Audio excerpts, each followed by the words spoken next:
waktu Nike Air Max Impact tuh keluar tahun lalu, gue akhirnya nggak jadi review karena gue lihat setup midsole sama outsole-nya itu sama persis dengan Nike Air Max Impact yang pertama.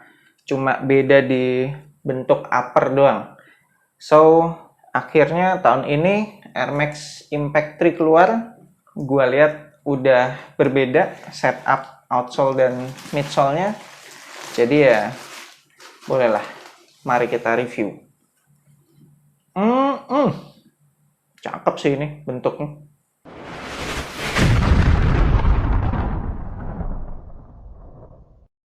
Yo, what's good? Abas di seluruh Indonesia, balik lagi sama gue Ferdi Brainwash di Anak Basket Channel. Di video kali ini gue akan ngebahas initial review sepatu basket Nike Air Max Impact 3. Sekilas perbedaannya, kalau sama yang kedua Nike Air Max Impact 2 langsung berasa sih di bobotnya. Jadi bobotnya yang Nike Air Max Impact 2 nih lebih berat ya. Yang Nike Air Max Impact 3 ini lebih ringan.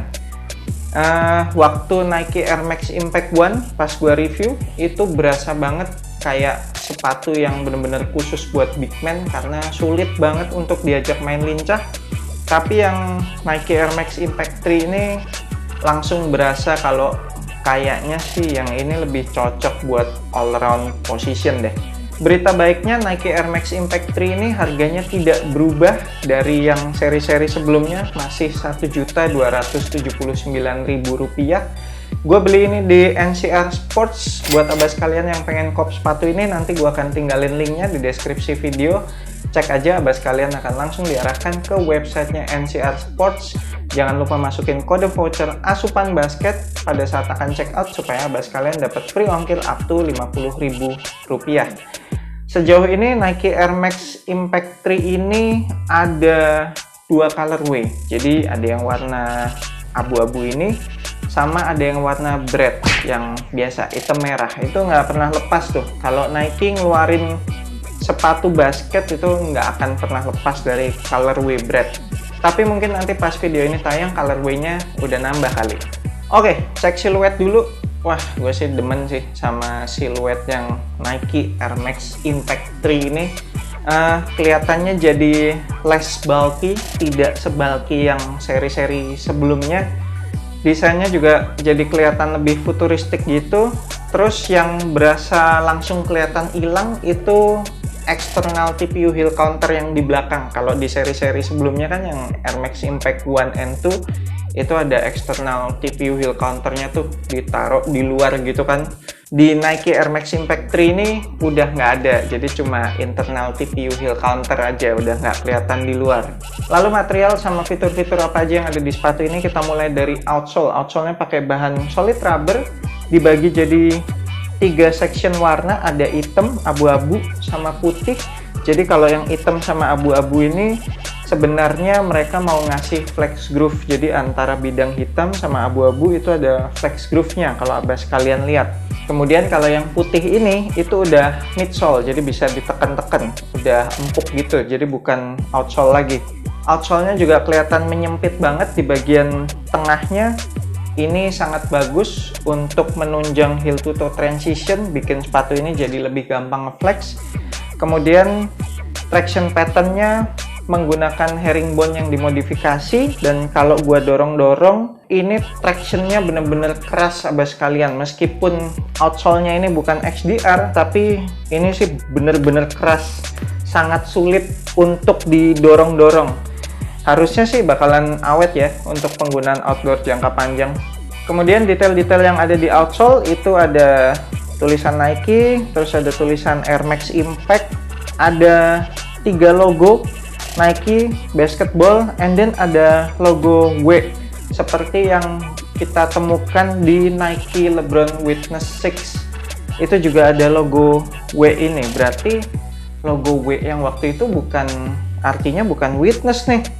Kenapa bisa ada di sini ya? Ini jadinya logo apa nih? Abas kalian ada yang tahu nggak? Kalau ada yang tahu, tulis ya di kolom komentar. Terus terakhir ada tulisan Air Max di bagian heel. Lanjut ke midsole, di sini ada teknologi cushioning Air Max. Ya jelas lah ya, nama sepatunya aja Air Max Impact ya kan. Masa tiba-tiba pakai Zoom Air, nggak mungkin ya kan. Jadi pasti pakai Air Max. Jadi si cushioning Air Max ini kalau abas kalian pakai tuh awal-awal berasanya bakalan keras. Ini menurut pengalaman gue ya. Mesti butuh waktu break in yang cukup panjang, cukup lama baru akan berasa enaknya. At least 3 kali pemakaian gitu deh, baru pemakaian keempat mungkin mulai berasa enak tuh Air Max-nya. Terus di luar Air Max itu ada midsole Phylon biasa. Phylonnya sih kalau gue pencet-pencet ya nggak terlalu keras, tapi juga yang nggak empuk-empuk banget lah. Kemudian di midsole yang bagian depan itu ada outsole yang menjalar naik yang berfungsi sebagai dinding support juga, dan ada logo W-nya itu tadi tuh yang tengah-tengahnya panah. Lanjut ke upper material, sepatu ini full menggunakan bahan mesh dari depan sampai belakang, dan kalau gue lihat bahan meshnya itu bolongannya gede-gede, jadi sepertinya sirkulasi udaranya bakalan oke banget. Berasa lumayan tebel juga, jadi yang nggak tipis banget gitu, yang nggak terlalu lentur. Lenturnya sih pas-pas aja, berasa cukup premium untuk sepatu basket Nike dengan harga di atas 1 juta.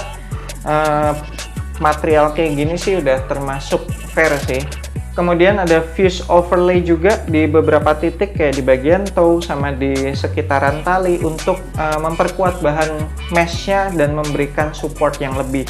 Nah yang keren nih, fuse overlay-nya tuh beberapa ada yang dicat metalik gitu, jadi keren banget sepatu ini kalau dilihat dari jauh atau kena cahaya gitu. Jadi ada yang metalik-metaliknya gitu loh, kesannya ada bahan-bahan besinya gitu, tapi sebenarnya ya enggak, cuma fuse overlay aja. Material tali standar yang lebar tipih gitu, biasanya sih tidak gampang lepas tali seperti ini. Kemudian di bagian lidahnya itu bahan mesh lagi. Terus yang keren tuh kayak ada emblem Nike-nya gitu dan dicat metalik lagi, jadi seakan-akan ada besinya gitu di bagian lidahnya sini. Tapi sebenarnya ini cuma bahan synthetic leather yang dicat metalik. Untuk padding lidahnya termasuk tebel, tapi nggak padat, jadi kayak gampang kempes gitu kalau dipencet. Cuma harusnya sih cukup lah ya. Di bagian depan lidahnya itu ada tulisan Nike dan ini dibordir, jadi menurut gue keren sih, ini menambah kesan mewahnya sepatu ini. Terus padded collarnya malah kurang tebel menurut gue, ini agak tipis. Mudah-mudahan nggak bikin heel slip nih. Insole standar aja, tipis gitu, biasalah sepatu-sepatu basket budgetnya Nike, insole-nya tuh buruk sekali biasanya, tipis banget. Terus juga sama sekali nggak ada logo Nike atau sablonan apapun, polos aja gitu, hitam. Dan terakhir di bagian belakang ada internal TPU heel counter, dan ya udahlah, heel counternya Nike mah udah nggak usah diragukan. Oh ya, di bagian full tap yang paling atas, bukan full tap sih ini, ya cuma kayak bagian heel yang paling atas lah, itu pakai bahan semacam nubak gitu dan ada bordiran logo W itu tadi yang gue pikir di LeBron Witness merupakan artinya tuh witness gitu, ternyata bukan nih. W ini apa ya, jangan-jangan ada kaitannya sama si cushioning Air Max ini, soalnya si LeBron Witness 6 kan juga pakai cushioningnya Air Max kan. Oke, sekian initial review gue untuk sepatu basket Nike Air Max Impact 3 ini. So far dengan budget 1.279.000 terlihat masih worth it kalau dilihat dari material sama fitur-fitur yang didapat. Tidak terlalu murahan, nggak kelihatan murahan juga sepatu ini. Terus kalau dari segi siluet, kalau mau dipakai casual menurut gue juga masih oke, dipadanin sama celana panjang gitu masih enak banget dilihatnya. Nggak kelihatan sebulky yang Nike Air Max Impact seri-seri yang sebelumnya, yang 1 sama 2.